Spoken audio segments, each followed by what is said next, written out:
Hey guys, how's it going? Today we got another video. Today I'm going to be showing you how to edit your drone footage using Premiere Pro. I've been doing this for 2 years now and I'm so excited to show you guys how I do it. I filmed with the DJI Spark today and I'm just going to show you how I take the footage from that and make it into a nice little film. Alright guys, so the first thing we're going to do, we're going to open Premiere Pro. I'm going to title it DJI Spark Video 20 in the snow. This is the location, and then I'm going to leave all of these how it's set to the default, and we're going to click OK. Alright guys, so the first thing we're going to do is, as you can see, we have all our, for me, I have 4 clips from today when I used my DJI Spark to take videos in the snow. I'm just going to drag them up to media import. So once they're imported, one thing we're going to do, which is really, really important, is we're going to highlight them all, left click, and as you can see down here we have modify. We're going to go interpret footage, and we're going to assume the frame rate. And we're going to assume it as 25 frames per second. And this is just going to give it a really good look to the video, and it's going to be very smooth and buttery as kind of. Alright, so the first thing we're going to do is we're going to go through our clips. As you can see, we have them right in here. And we're just going to play it through. And when there's a place that we want to add into our video, into our final product, we're just going to click in for the start point and out for the ending point. And we can do this multiple times with the same clip. So in right here, I like this. I'm probably going to have it in the final clip. In, and right before it moves or the camera jerks, I'm going to, like that. Right before that, I'm going to click out.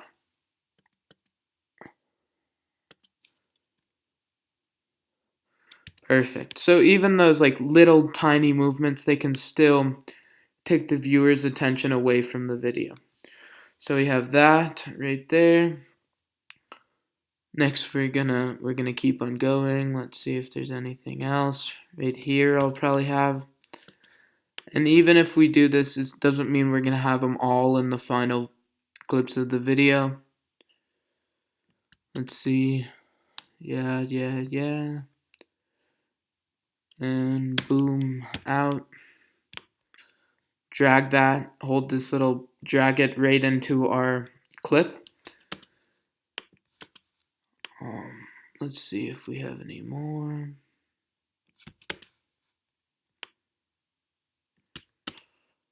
So this we're going to use. And when you're flying your drone, you really want to make sure you're not like jerking the camera quick. And let's see if was that a jerk. And you just want to fly really steady so you can have these nice cinematic shots. Let's see.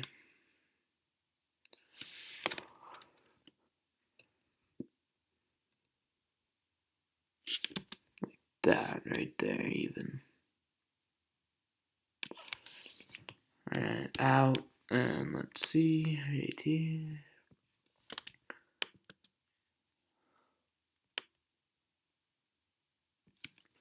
That's nice, all the way in, right before it ends.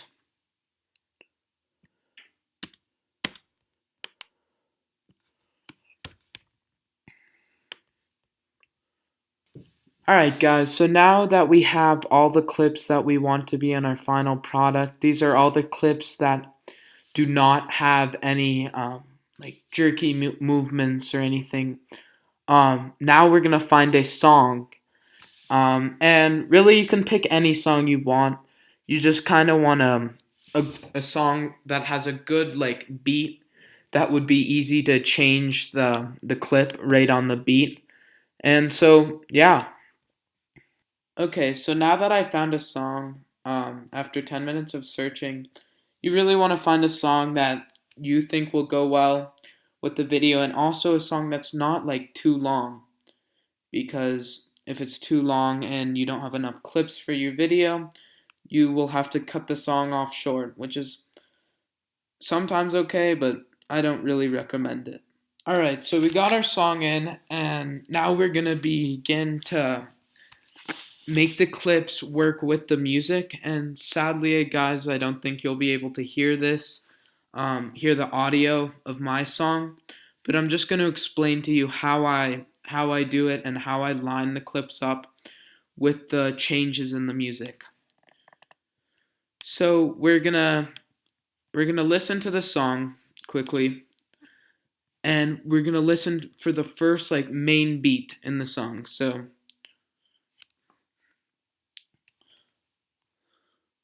right now the song is playing, and I'm just waiting to hear where a big beat is to change from the first clip to the second one. Here it comes.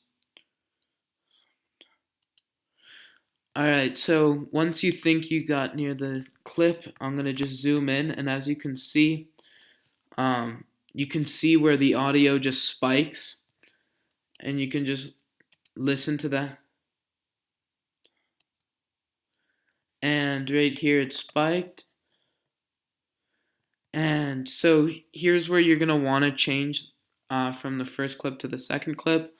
So we're going to take our cut tool, razor tool, click C to get it, and we're just going to cut it right at that change. Next, we're gonna listen. Now we're gonna put a clip in there. Let's see. Let's say we have this clip. We're just gonna try to like estimate which clip is about that size. I think it's this one. That's pretty darn close, actually. Alright, so now we're gonna watch it, and as you can see, it doesn't line up perfectly, and I'm gonna show you guys what you can do. Alright, so it's not there exactly. We're not at the exact cut mark, as you can see, but there's a way to make it so you are. So we're actually gonna click R, and R stands for Rate Stretch Tool, and that is basically what you can do, which is really cool. You can stretch your clip out to get to that point. So as you can see now, it's 97.66 speed, and it will line up perfectly. Now, you guys, you don't want to be doing this if you don't want to be using this tool if like you're trying to stretch it out like a long way. Only if it's kind of a little bit, because if you stretch it out a long way, the clip will move very slow, or if you like shrink it, you can do the same thing by shrinking the clip with the stretch tool, but that will also make the clip very fast. So you just want to be watching and find that perfect balance. And now let's listen for the second big change in the audio. So here it is. And even if you like don't have a major switch, which I do right now, I'm just gonna listen for that even little like drum beat, and we're gonna switch it there. And it's right here. And don't worry, guys. This video, final edited video, will be up on my YouTube channel as well, and you can hear the song with it, and you can see.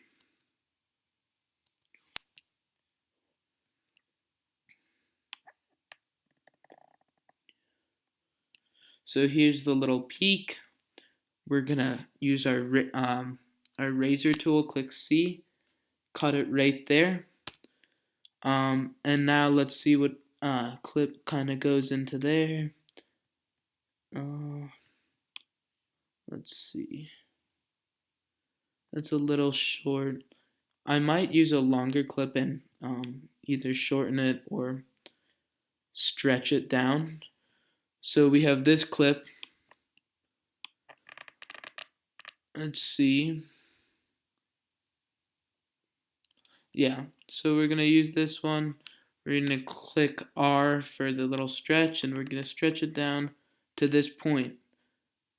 This is gonna speed it up. Now it's at 154, which is good. It's not 200 speed, which would be a little fast. And let's see. Perfect. So that works well. We're gonna now get a. We're just gonna repeat this. Honestly, I'm gonna listen again in the song for another audio clip. Change, and we're gonna just repeat this, guys. So we just finished making the video clips work with the audio, and now we're gonna add some effects. So let's go to effects up at the top bar. So actually, guys, what we're gonna do before adding effects is we're gonna go back to assembly, and in Project DJI Spark, we're gonna left click. We're gonna click new item and an adjustment layer, and we're gonna want to make sure it's at 25 frames per second because that's what our clips are at. And this is just gonna help us out, add some different effects to make this look very nice. So we're going to click OK. We're going to drag the adjustment layer in, put it in, click it, and make sure it's the length of the entire video. So now we're going to go back to effects. The first thing we're going to do to give this a very cinematic look to it is we're going to go to effects at the top right, type in crop, drag crop onto the adjustment layer, and over here we're going to look at, you see we have effect controls, and this is just going to add a nice cinematic bars.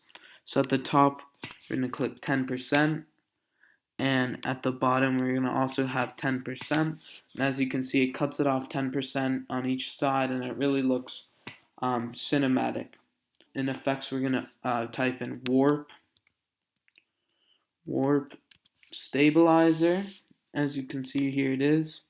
Drag it onto the adjustment layer, and over here in effect controls we have a warp stabilization, and we're going to click analyze. Alright guys, so once it's done stabilizing our video, now we can go into color and make some color corrections. So for color, I don't like to stay in effects controls. I actually like to go and click Lumetri scopes, and this is just something that helps me look at the color of the clips, and it just gives a good little overview on what you're doing. And instead of doing creative correction, we're going to click basic correction. We're always going to have 120 saturation to every video, so I'm just going to add 120 to each video. It gives it a nice color, it does not overdo it, which is good as well. You don't want to overdo the color or underdo it either. So we're just going to go through every clip. Alright guys, so now all of our clips are set to 120 saturation, and what we can, except this one. Alright, so now we have all the clips with a 120 saturation, which is really good. It adds a nice color to it. And I'm just going to show you what I do with the first couple of clips, and I'm not going to color correct every single one on camera. But let's just do the first 3 clips with color correcting. So we have our clip right here. And I'm just gonna, what I do is I just go down the list. You can choose between blue, cold temperature, warmer temperature. I honestly like, right now I'll actually just keep it even. Let's see, 0. For exposure, it's totally the person's preference. The one thing we just want to do is not like overdo anything. So make the exposure like all the way down here, all the way up here. We just kind of want a nice balance. And we want our clips to kind of stay consistently colored throughout. We don't want to have one clip that is so underexposed and the other like either way overexposed. And that goes with exposure, contrast, highlights, and just everything. Let's do contrast a little up here. Say -17, shadows. I like it down here. White, I guess down here. Blacks up here. And as you can see, you want in your lumetri scopes, you want everything, you don't want it to be totally like spread out. You see how it widens the little view of it? We want it to kind of be all gathered together in the center.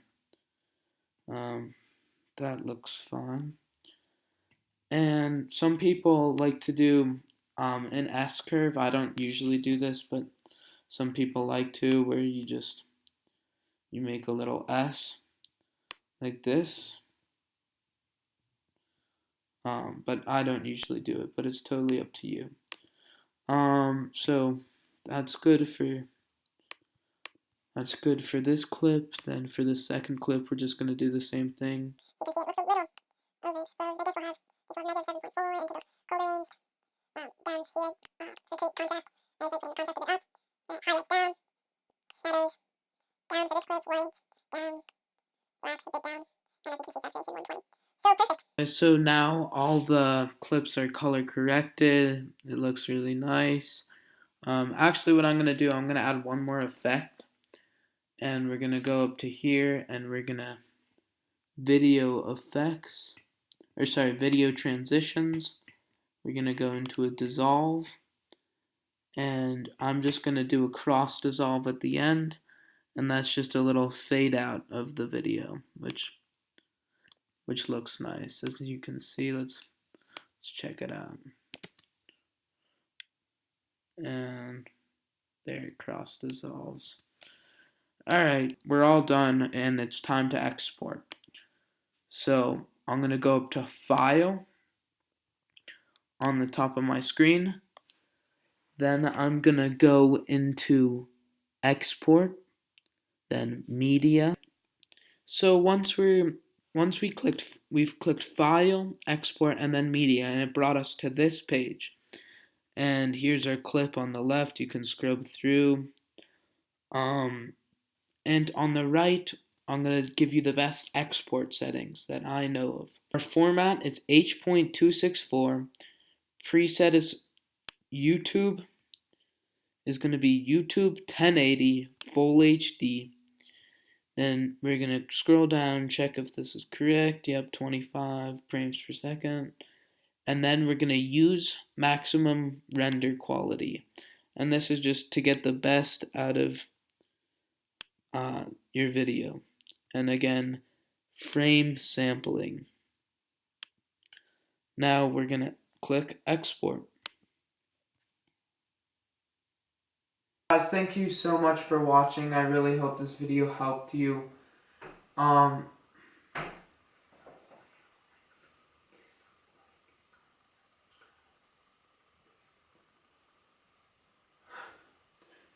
Hey guys, thank you so much for watching. I really hope this video can help you in the future with Premiere Pro. If you liked it, please smash the like button and subscribe. It would be very helpful of you guys to like it. Yeah, thanks.